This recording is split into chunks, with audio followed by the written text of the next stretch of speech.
किसानों का नाम सियासत बेलगाम हल्ला बोल में आपका स्वागत है। आपके साथ मैं हूं अंजना ओम कश्यप। हम चर्चा इन तमाम मुद्दों पर करेंगे, लेकिन बड़ी खबर के साथ शुरुआत कर रहे हैं क्योंकि 6 फरवरी को 3 घंटे के चक्का जाम पर राकेश टिकैत अड़े हुए हैं। जी हां, किसान नेता विदेशी हस्तियों पर भी हालांकि उन्होंने आज अपना रिएक्शन दिया है। विदेशी हस्तियों के ट्वीट पर राकेश टिकैत का बयान, उन्होंने कहा कि मैं उन्हें नहीं जानता, लेकिन अगर कोई समर्थन दे रहा है तो दे, मैं उनको नहीं जानता। बार बार सवाल पूछे जाने पर भी उन्होंने कहा कि अगर मैं नहीं जानता हूं तो नहीं जानता हूं।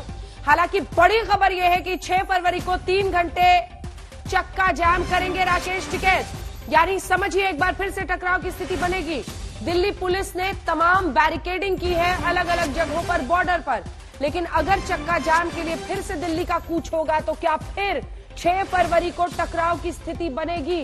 क्योंकि राकेश टिकैत ने कह दिया है कि 6 फरवरी को हम 12 बजे से 3 बजे तक 3 घंटे का चक्का जाम करेंगे। आइए आगे बढ़ने से पहले सुना देते हैं आपको क्या कहा है राकेश टिकैत ने। 6 तारीख की रणनीति है कि 3 घंटे का जाम रहेगा।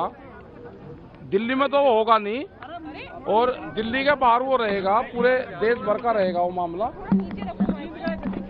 वहां पे रहेगा। और जो गाड़ियां उसमें आवेगी, रुकेंगी, उनको लंगर का, पानी का, भोजन का, चने का, मूंगफली का, वो उनको सब करवाओगे और बताओगे सरकार की भाई ये सरकार कर रही है हमारे साथ में।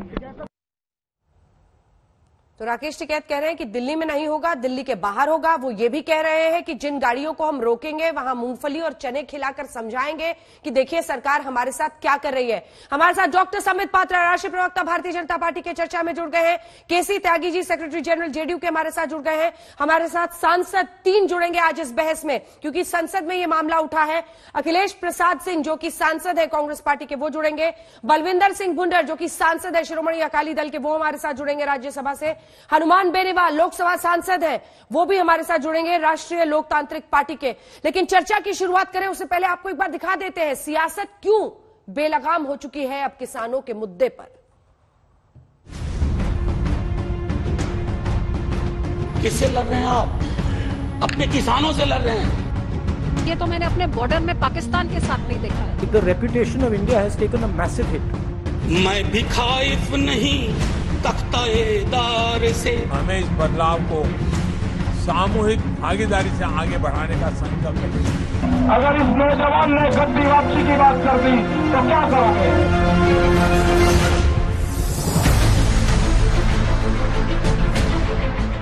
संसद से लेकर दिल्ली सरहद तक आज विपक्ष ने सरकार के खिलाफ कई मोर्चे खोल दिए। जो किसान संसद में किसान आंदोलन पर बहस के बीच प्रधानमंत्री ने चौरी चौरा कांड के शताब्दी पर किसानों के नाम संदेश दिया।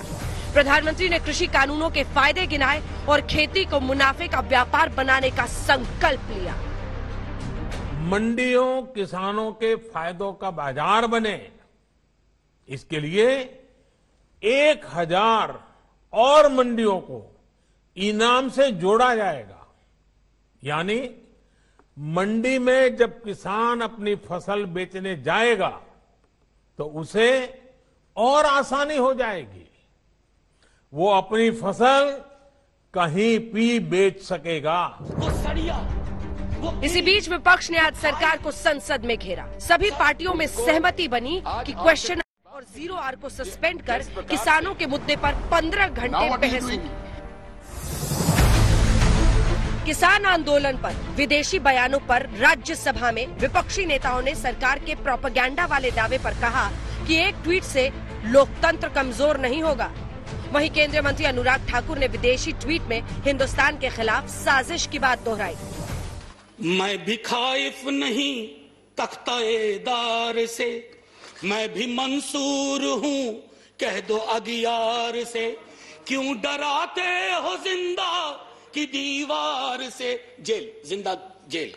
जुल्म की बात को, जहल की रात को मैं नहीं मानता, मैं नहीं जानता। कुछ लोग ऐसे होते हैं जिनके ट्वीट के कई और कारण रहते होंगे, लेकिन इन एजेंसीज को, इन प्लेटफॉर्म्स को भी एक बार सोचना होगा कि इनका असर देश के ऊपर क्या होता। There might be some agenda, लेकिन 70 साल से जब तक किसान बेड़ियों में जकड़ा गया है, उन बेड़ियों को तोड़कर किसान को विकास और प्रगति के रास्ते पर प्रशस्त करना, ये एनडीए सरकार प्रधानमंत्री जी के नेतृत्व में हमारा संकल्प है। किसान का आय दुगना हो,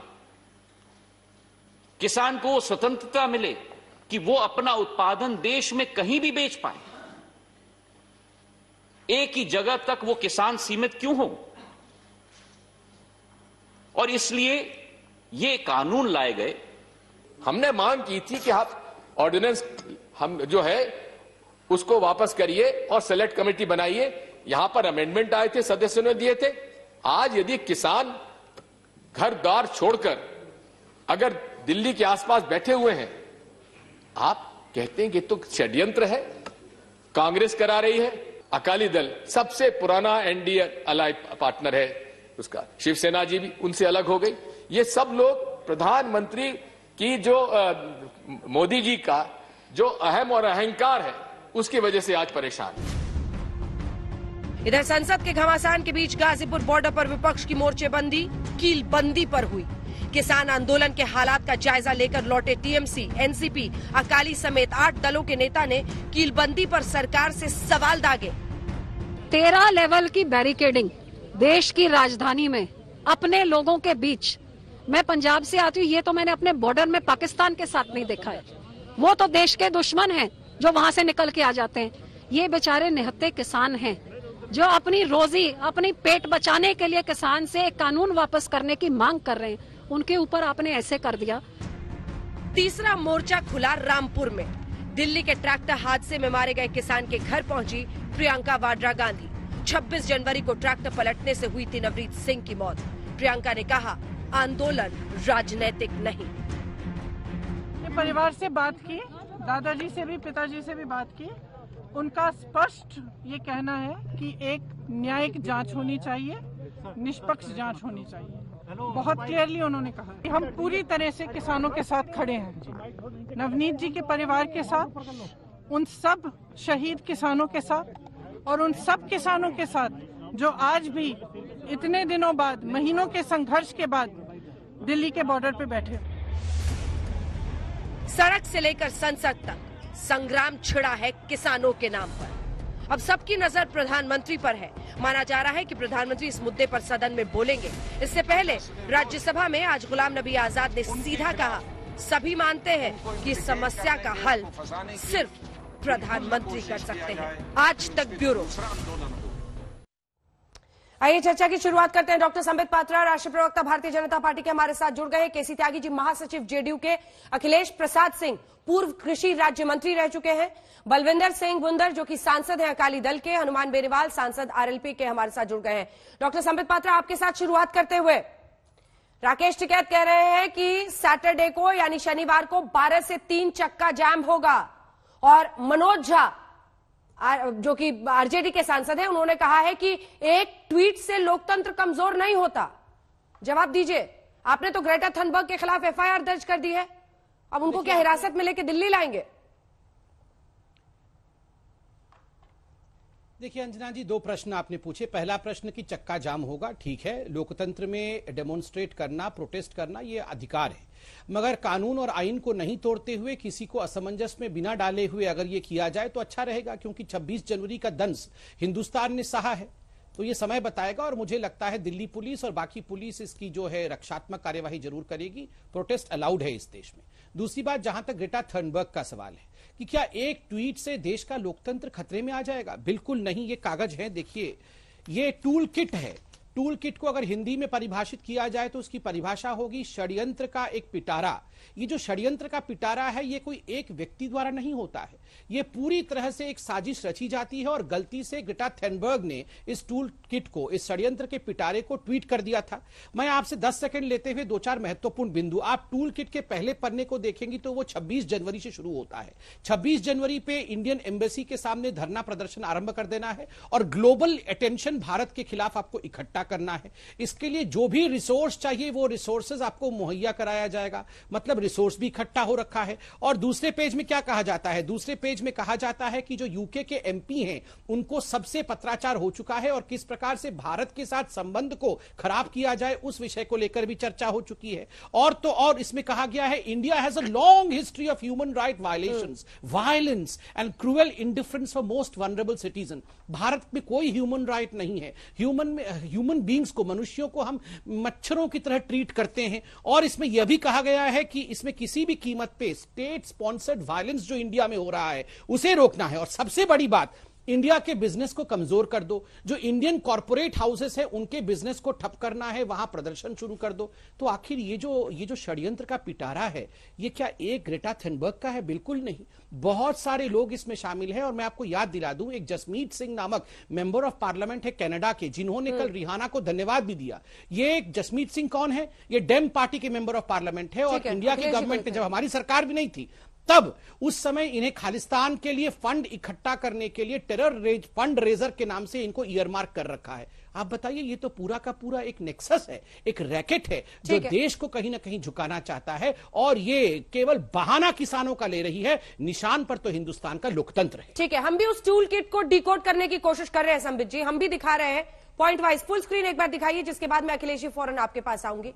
मानवाधिकार उल्लंघन की बात हिंदुस्तान के मद्देनजर, हिंदुस्तान को ऑपरेसर, आतताई मुल्क के तौर पर दिखाने की कवायद, ये एक ट्वीट की बात नहीं है अखिलेश जी, ये बात है उस साजिश की जो गलती से एक टूल किट उन्होंने ट्वीट कर दिया और फिर टूल किट को डिलीट कर दिया, क्योंकि उनको भी पता चल गया कि इससे पूरी पोल खुलेगी।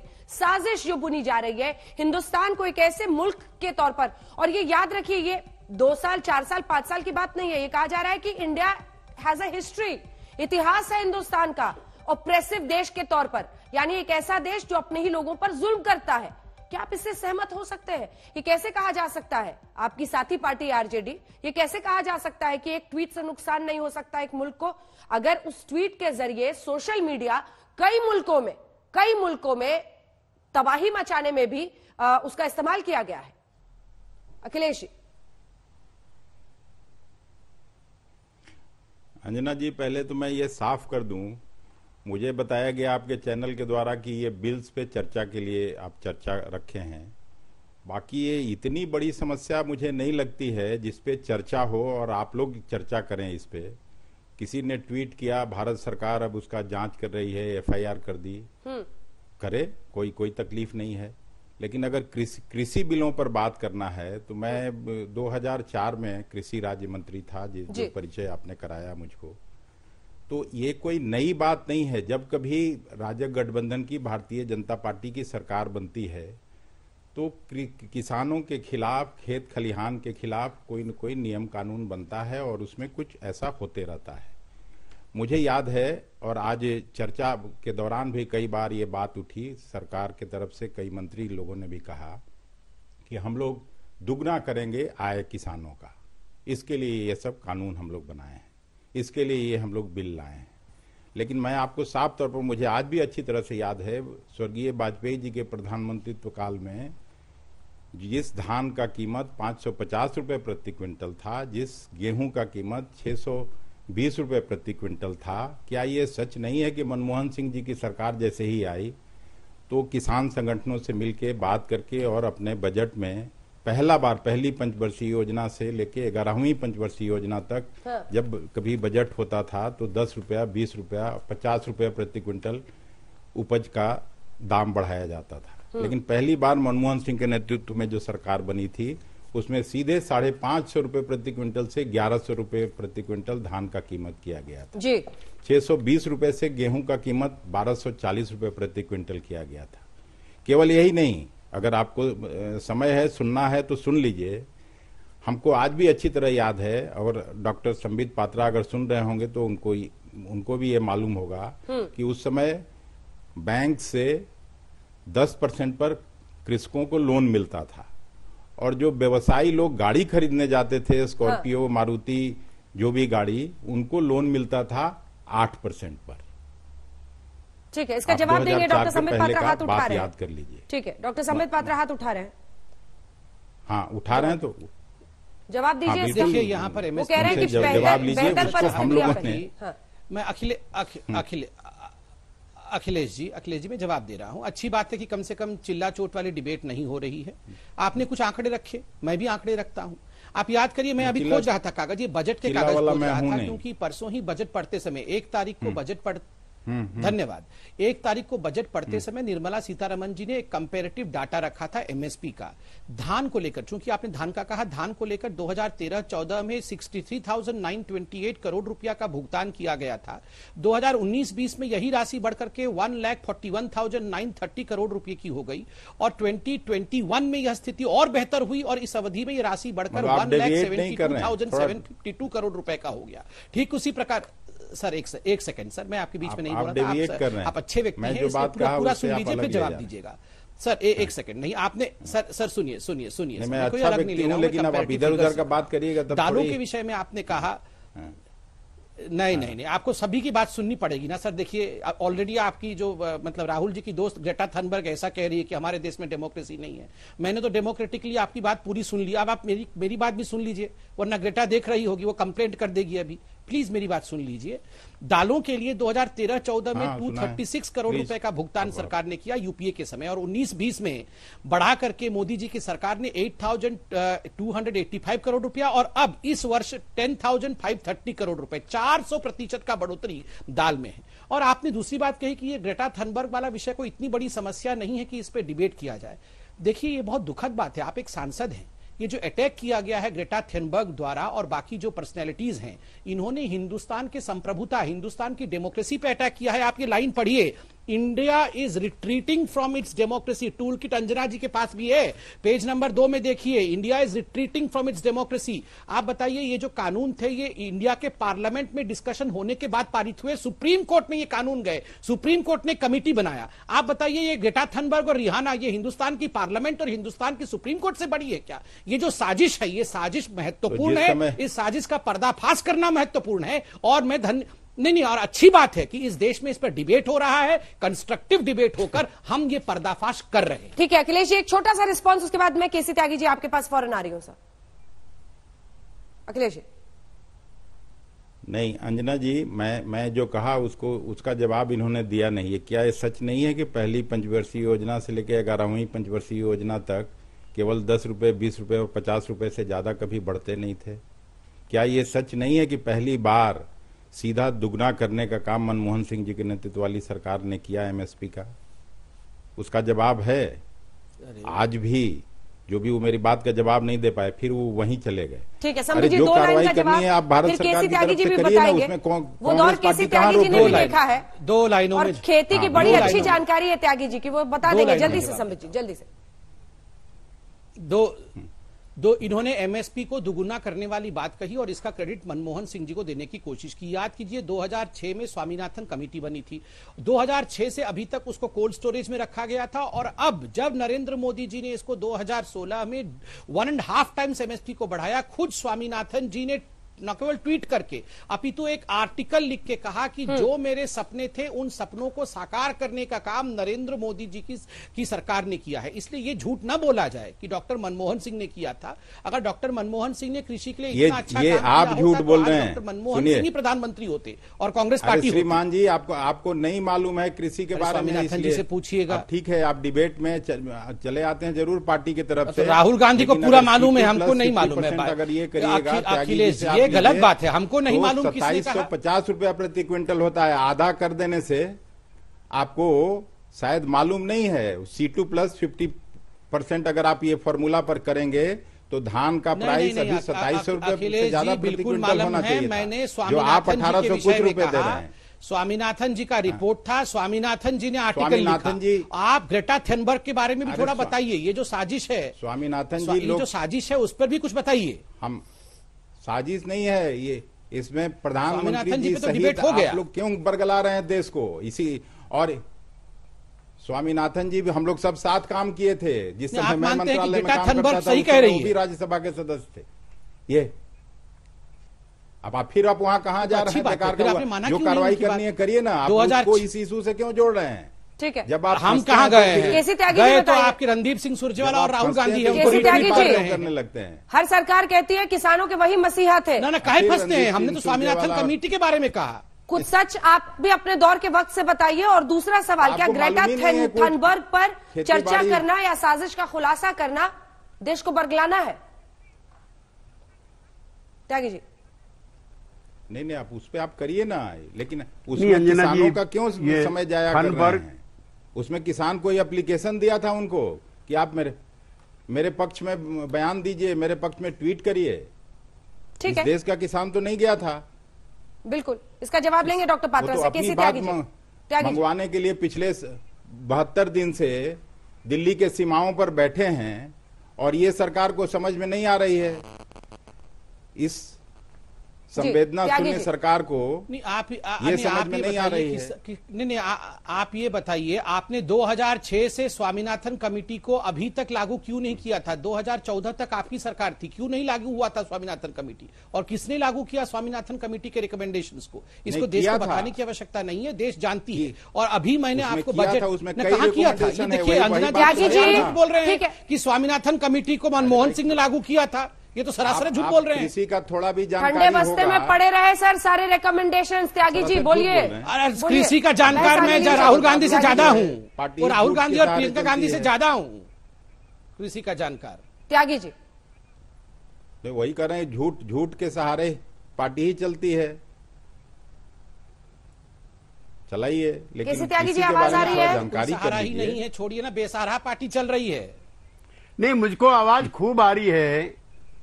मैं बोलना तब शुरू करूं जब दोनों मेरे मित्र बोलना बंद करें। ठीक है, दोनों मित्र अब चुप हुए हैं, बोलिए। अंजना जी हाँ। आप बोलें। ये कोई 2, 4, 6, 7 साल की लड़ाई नहीं है, न 2, 4 साल का शोषण है। ये सदियों से गांव, किसान और खेती, ये किसी के एजेंडे पे नहीं रही है। 1952 में जब प्रथम पंचवर्षीय योजना बनती है, उस समय कृषि पर 35% जो है बजट एलोकेट होता है और उद्योग पर होता है 15%। तो दूसरी योजना आते हुए, तीसरी योजना आते हुए सारी प्राथमिकताओं की अदला बदली हो जाती है। कृषि हो जाती है 15% पर, जिस पर 50% से ज्यादा लोग अपनी जीविका अर्जित करते हैं, और एग्रीकल्चर के बजाय सारा स्ट्रेस हो जाता है उद्योगों पर।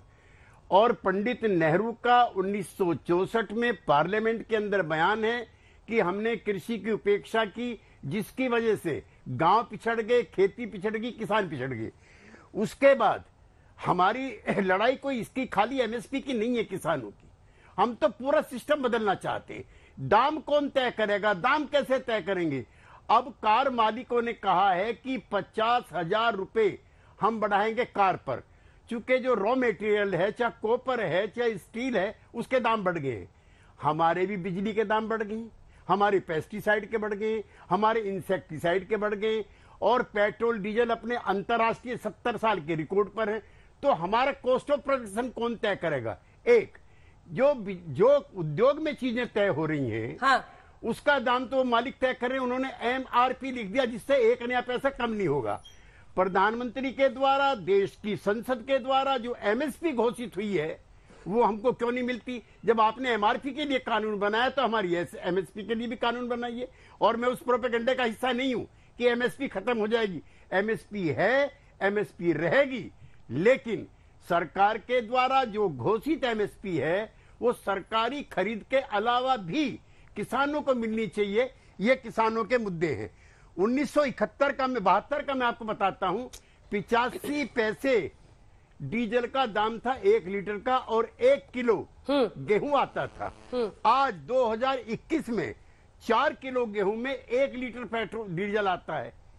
तो भाई हमारा जो शोषण हो रहा है वो 6 साल में हुआ है, मैं ऐसा नहीं मानता। किसानों का नाम सियासत बेलगाम। जी हां, राज्यसभा में जो बवाल इस मुद्दे पर कटा है, जो सांसद कई आज किसान आंदोलन की जगह पर गए, और इसी के साथ टूल किट जो ग्रेटा थनबर्ग ने गलती से ट्वीट कर दिया था, उस पर कुछ ही देर पहले दिल्ली पुलिस के कमिश्नर ने प्रेस कॉन्फ्रेंस करके पूरी जानकारी दी है, क्योंकि एफआईआर दर्ज की गई है और जो धाराएं लगाई गई हैं उसमें 5 साल तक की सजा भी हो सकती है।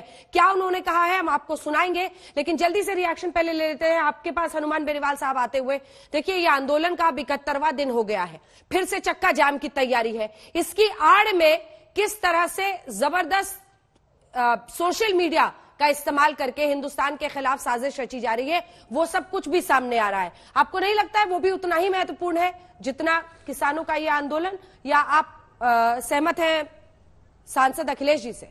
बेनीवाल साहब जी, ये जो आज जो चर्चा हो रही है डिबेट के अंदर, आपने हमें लाइव में बुलाया तो हमें यही जानकारी दी गई थी कि आपको किसान आंदोलन पे आना है। मैं लोकसभा की कार्रवाई छोड़ गया हूँ बीच में। मैं तो इतना ही इसके अंदर कहूँगा कि भारत विरोधी गतिविधियाँ कोई भी हो, चाहे उनके तो हर हिंदुस्तानी उसका विरोध करेगा और जांच भी होनी चाहिए। लेकिन किसानों का जो आंदोलन देश के अंदर चल रहा है, उसे किसी बारी ट्वीट की आवश्यकता नहीं, किसी बारी ताकत हमें मदद करे, हमें इसकी आवश्यकता नहीं। हम किसान के बेटे, हमारी लड़ाई हम खुद लड़ना जानते हैं। आज 71 दिन हो गए, 100 से ज्यादा शहादत दे दी। और 26 जनवरी की जो घटना हुई थी, निश्चित रूप से उस घटना के अंदर जो भी असामाजिक तत्व थे उनके खिलाफ हमने निंदा उसी दिन करी थी। और बड़े आंदोलनों के अंदर ऐसी घटनाएं अक्सर हो जाती है, लेकिन किसान डटा हुआ है शांतिपूर्वक तरीके से। और जिस राजस्थान स्टेट से मैं आता हूँ, शाहजहांपुर बॉर्डर के अंदर, और कल हमारी ट्रैक्टर परेड भी कल है और उसके बाद परसों चक्का जाम है। निश्चित रूप से सरकार कितना भी प्रयास कर ले, देश का किसान थकेगा नहीं, रुकेगा नहीं, झुकेगा नहीं। हम प्रधानमंत्री जी से ये अपील करते हैं कि आप किसानों की सुध लें, सुने। और देश का किसान, कांग्रेस भी इसके अंदर राजनीति करे तो कांग्रेस ने भी कोई किसानों का भला नहीं किया। मैं पहले जो हमारे कई नेतागण थे उनकी बात सुन रहा था।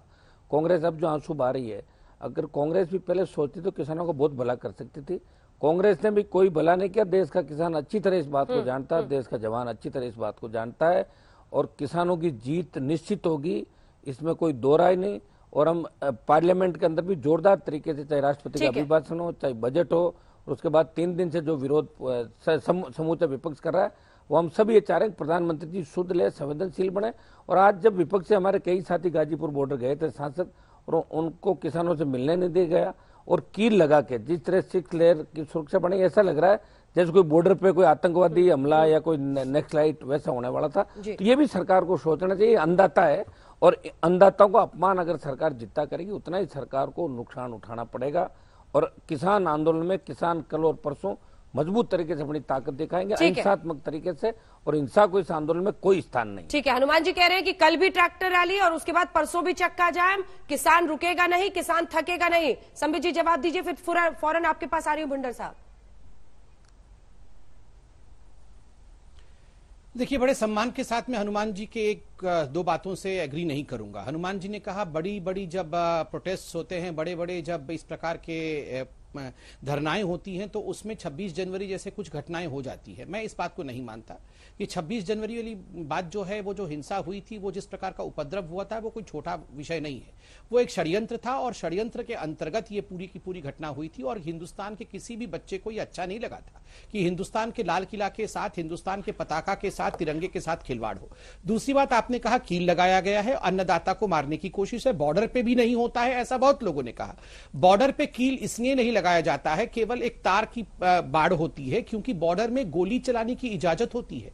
बॉर्डर के उस पार से जो लोग आते हैं वो हमारे देश के नहीं होते हैं, उन पे गोली चलती है, उनके लाश को हम बिछा देते हैं। मगर यहां तो उपद्रवियों को भी हम नहीं मारना चाहते, हम केवल प्रिवेंटिव मेजर ले रहे हैं, रक्षात्मक कदम उठा रहे हैं। याद रखिए, दिल्ली पुलिस ने किस प्रकार से संयम का प्रदर्शन किया था 26 जनवरी को। इतना कुछ होने के बाद खुद उनकी हाथ कट गई, खुद वो गड्ढे में कूद गए, मगर फिर भी दिल्ली पुलिस ने ऊं कहा न चूं कहा। इसलिए, और उस समय आप ही लोगों ने प्रश्न पूछा था कि आखिर दिल्ली पुलिस क्या कर रही थी, क्यों नहीं रोक रही थी 26 जनवरी में। राहुल गांधी ने पूछा था क्यों नहीं रोका उपद्रवियों को। आज रोकने का जो चेष्टा चल रही है, रोकने की कोशिश कर रही है दिल्ली पुलिस, तो हमें तो शाबाशी देनी चाहिए। बिना गोली चलाए, बिना किसी का खून बहाए, यदि कुछ बैरिकेड्स लगाने से अगर हिंसा रुक जाती है, तो इससे बढ़िया कुछ नहीं हो सकता है। और तीसरी बात देखिए, जहां तक ग्रेटा, चलिए बोल लीजिए।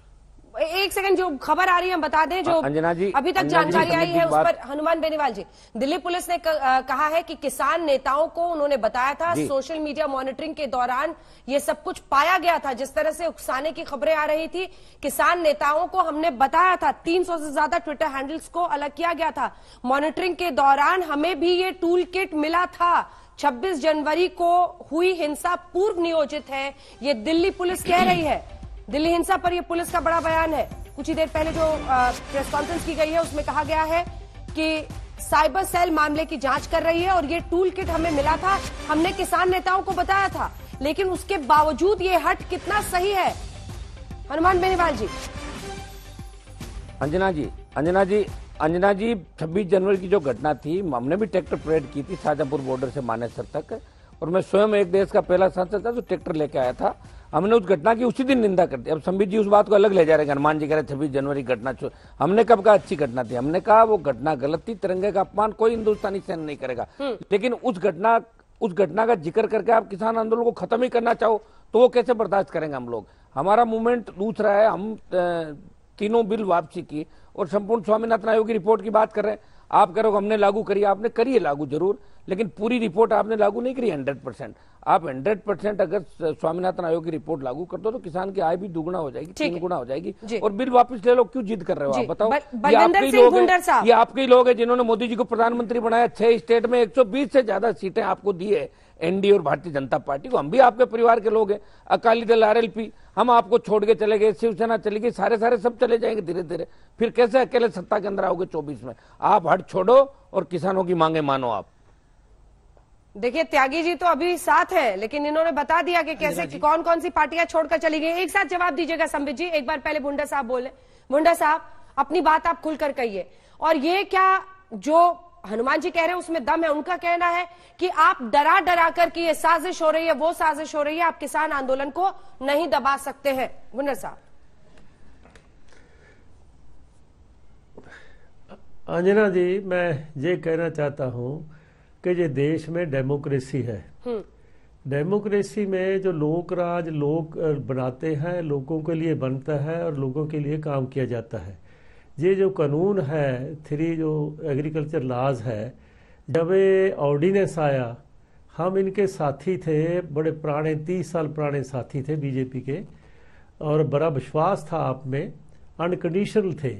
हमने बोला इनको कि ये ऐसे ना बनाए, इन पे लोगों को आशंका है, उनको बुलाइए, जिन लोगों को इतराज है उनके सुनिए, सुनने के बाद बनाइए जी। तो हमें भरोसा दिया गया कि जब बिल आएगा तब हम सब ठीक कर देंगे। लेकिन बिल आने के वक्त भी हमने 3-4 मीटिंगें बीजेपी के प्रधान से, इनके मिनिस्टरों से, सबसे की लेकिन हमारी बात नहीं मानी गई। आज प्रॉब्लम जहां तक आ गई है, उसके बाद 11 मीटिंगें हो गई। अब प्रधानमंत्री जी खुद कह रहे हैं कि मैं नुकसान नहीं करना चाहता, मैं किसान, मेरा देश का प्यारा किसान है, देश की तरक्की के लिए योगदान है। मैं सिर्फ यही कहना चाहता हूं कि आज इस प्रॉब्लम को किसी लॉ एंड ऑर्डर या किसी दूसरे तरीके से ना देखिए।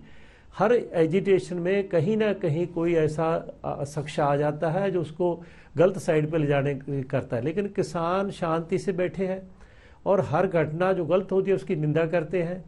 हम सब लोग भी इस देश के वासी हैं और सबसे ज्यादा जिस पंजाब को जिसके साथ जोड़ा जाता है, जिसने अगुवाई की है, सबसे ज्यादा आजादी की लड़ाई लड़ने वाला तो पंजाब है। कितने लाख लोग मरे जब हिंदुस्तान बड़ा देश आजादी बना रहा था, हम उजड़ रहे थे। हम लोग कभी सोच सकते हैं कि ये देश इसको कोई तोड़े? ये देश हमारा है। लेकिन किसान और जवान, जब 65 में पाकिस्तान से जंग हुई थी, तब पुराने हथियारों से पेटेंट टैंक तोड़े। एयर मार्शल अर्जन सो वर्गे आप डायरेक्ट कदे एयर मार्शल नहीं जाता, आप हवाई हमले किए। और जनरल अरोड़े वर्गिया ने न्याजी तो 1 ਲੱਖ ਬੰਦੇ ਤੋਂ 71 ਦੀ ਵਾਰ 'ਚ ਹਥਿਆਰ ਸਟਿਆਏ। ਅੱਜ ਉਹਨਾਂ ਲੋਕਾਂ ਨੂੰ ਅੱਜ ਖਾਲਿਸਤਾਨੀ ਕਹਿਣਾ, ਇੱਕ ਬੰਦੇ ਦੀ ਗਲਤੀ ਨੂੰ ਕਿਸੇ ਕੌਮ ਦੇ ਸਿਰਜਣਾ, ਇਹ ਗੱਲਾਂ ਨੂੰ ਸਾਨੂੰ ਸੋਚਣਾ ਚਾਹੀਦਾ। ਮੈਂ ਪਾਤਰਾ ਜੀ ਨੂੰ ਕਹਾਂਗਾ, ਇਹ ਬਹੁਤ ਸਿਆਣੇ ਸਮਝਦਾਰ ਹੈ, ਇੰਟੈਲੀਜੈਂਟ ਹੈ। ਕਦੇ ਕਿਸੇ ਕੌਮ ਨੂੰ ਮਹਾਤਮਾ ਗਾਂਧੀ ਤੋਂ ਤਾਂ ਵੱਡਾ ਕੋਈ ਸੀ ਨਹੀਂ। ਜੇ ਉਹਨਾਂ ਦਾ ਮਰਡਰ ਹੋਇਆ ਕਿਸੇ ਨੇ ਕੌਮ ਨੂੰ ਬਲੇਮ ਕੀਤਾ? ਰਾਜੀਵ ਗਾਂਧੀ ਦਾ ਮਰਡਰ ਹੋਇਆ ਕਿਸੇ ਨੇ ਤਾਮਿਲ ਵਾਲਿਆਂ ਨੂੰ ਬਲੇਮ ਕੀਤਾ? ਕਿਸੇ ਕੌਮ ਨੂੰ ਲੈ ਲੈਣਾ, ਕਿਸੇ ਸੂਬੇ ਨੂੰ ਲੈ ਲੈਣਾ, ਇਹ ਦੇਸ਼ ਸਭ ਦਾ ਸਾਂਝਾ ਹੈ।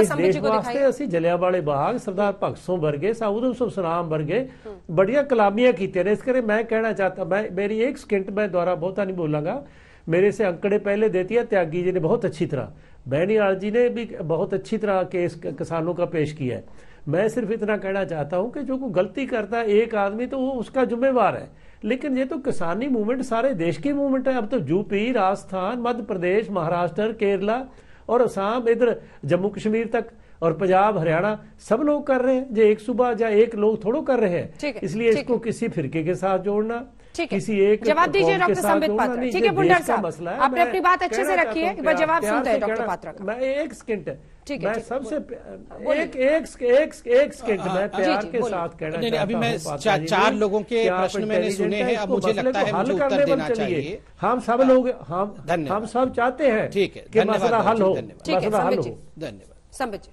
धन्यवाद, धन्यवाद, धन्यवाद। देखिए, मैं एक एक करके उत्तर देता हूं। इन्होंने कहा, बाबूजी ने कहा कि जो खालिस्तानी शब्द है इसका प्रयोग तो बिल्कुल नहीं होना चाहिए। मैं भी मानता हूं। किसने प्रयोग किया?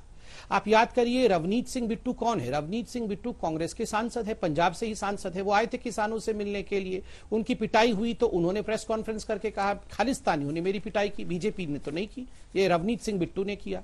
और आप याद करिए, परसों के दिन कैप्टन अमरिंदर सिंह जी ने प्रेस कॉन्फ्रेंस किया ऑल पार्टी मीटिंग के बाद। उन्होंने कहा इस पूरे किसान आंदोलन में पाकिस्तान का भी हाथ है। उन्होंने तो यह भी कह दिया कितने ड्रोन आए हैं पाकिस्तान से, कितने AK-47 आए हुए हैं पाकिस्तान से, ये सब कुछ मैनू पता है, ये सब कुछ मैं जानता हूं। ये तो अमरिंदर सिंह जी ने कहा है, इसलिए पाकिस्तान के हाथ को भी नजरअंदाज न किया जाए।